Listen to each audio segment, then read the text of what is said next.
ये फेक जो जाति जनगणना इन्होंने किया है, लोगों को बेवकूफ बनाने वाला ये नहीं, जाति जनगणना। और हम छोड़ने वाले नहीं है। आपकी भागीदारी 6%, 7%, 8%, आपकी आबादी 90%। प्राइवेट सेक्टर में पूरा का पूरा धन 200 लोगों को जा रहा है, उसमें आपका एक आदमी नहीं। एम्स के सामने आपके लोग मर रहे हैं, मगर प्राइवेट अस्पतालों के मालिक की लिस्ट निकालिए, आपका एक आदमी नहीं उसमें। आपके बच्चे लाखों रुपए देते हैं प्राइवेट एजुकेशन इंस्टीट्यूशंस में पढ़ने के लिए, उनकी मालिकों की लिस्ट निकालिए, आपका एक आदमी नहीं उसमें। जीएसटी कौन देता है? आप देते हो। बजट में पैसा कहां से आता है? आसमान से थोड़ी टपकता है। बजट में पैसा जीएसटी का पैसा आता है, जीएसटी का पैसा आप देते हो। जितना पैसा अदानी, अगर अदानी शर्ट खरीदेगा, यही शर्ट जो आपने पहन रखी है, अगर वो यही शर्ट खरीदेगा, जितना टैक्स आप दोगे उतना टैक्स वो देगा।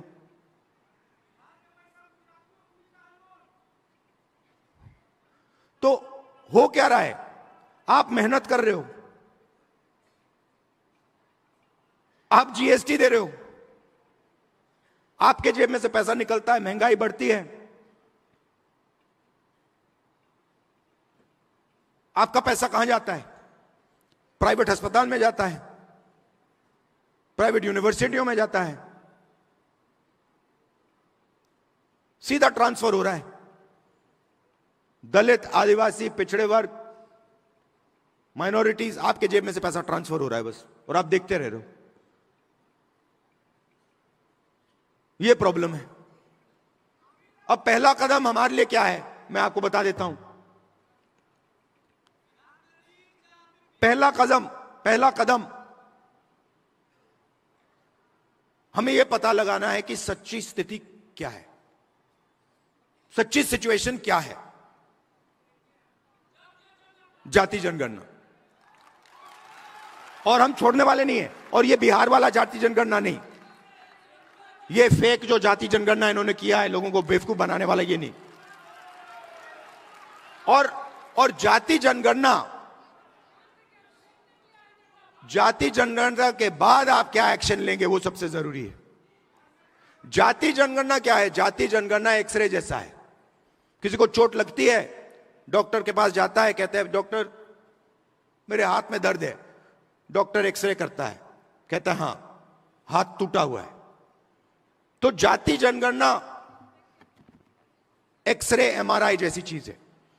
उससे दूध का दूध, पानी का पानी हो जाएगा। सबको पता लग जाएगा हमारी आबादी इतनी है, भागीदारी इतनी है। मगर उसके बाद जाति जनगणना के बेसिस पे पॉलिसी बननी चाहिए। तो हमारा विजन क्या है कि हिंदुस्तान का पूरा जो सिस्टम है, जो कोलैप्स कर रहा है, क्यों कोलैप्स कर रहा है? क्योंकि अन्याय है।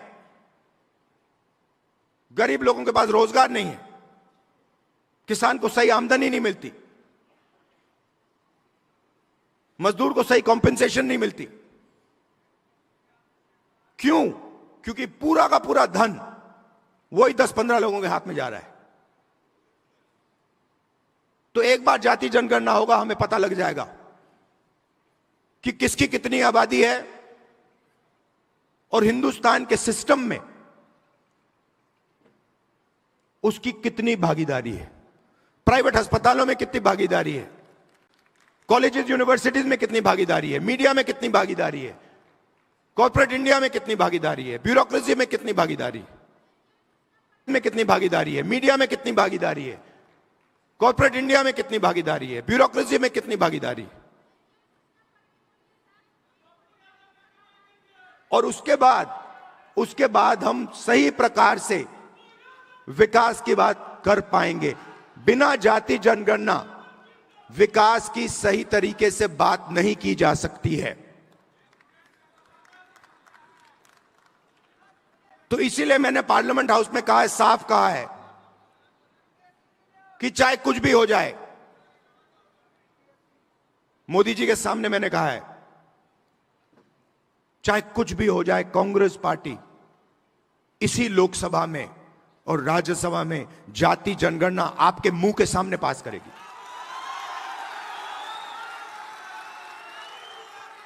और हमने यह भी कहा है कि जो दीवार बना रखी है 50% रिजर्वेशन की दीवार,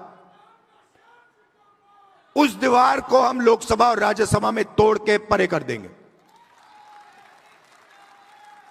रिजर्वेशन 50% से ज्यादा होना चाहिए, जाति जनगणना होनी चाहिए और हर जात को इस देश में भागीदारी मिलनी चाहिए।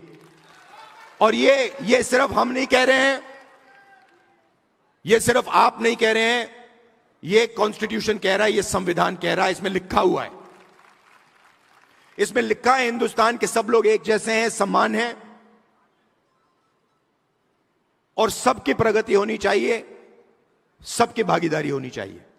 तो हम कॉन्स्टिट्यूशन के लिए, संविधान के लिए लड़ रहे हैं, संविधान की रक्षा कर रहे हैं और इसकी सोच को हम पूरे देश में फैला रहे हैं। और लड़ाई, मैंने पार्लियामेंट में भाषण में साफ बोली, लड़ाई संविधान और मनुवाद के बीच में है। एक तरफ समानता, एकता, दूसरी तरफ नफरत और हिंसा। और मैं ये आपसे कहने आया हूं, जो आपने कहा कि राजनीतिक नुकसान होगा तो भी मैं ये काम करूंगा, मुझे कोई फर्क नहीं पड़ता है। जितना नुकसान हो वो सब हो जाए, मुझे कोई फर्क नहीं पड़ता। ये काम मैं करके छोड़ूंगा। आप सब यहां आए, इसके लिए दिल से आपका बहुत बहुत धन्यवाद। और ये जो मैसेज है आप गांव गांव में फैलाइए, संविधान का मैसेज, जाति जनगणना का मैसेज और 50% रिजर्वेशन की दीवार को तोड़ने वाला मैसेज। धन्यवाद, नमस्कार, जय हिंद।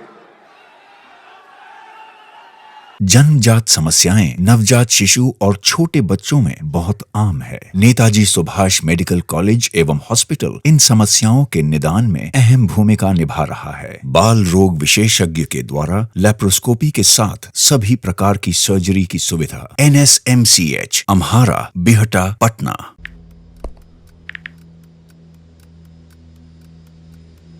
हैप्पी न्यू ईयर भाई। Happy new year. काहे रे भाई, तोर जिंदगी में ऐसा का हो गल कि तोरा की नौका साल हैप्पी लाग रहल बा?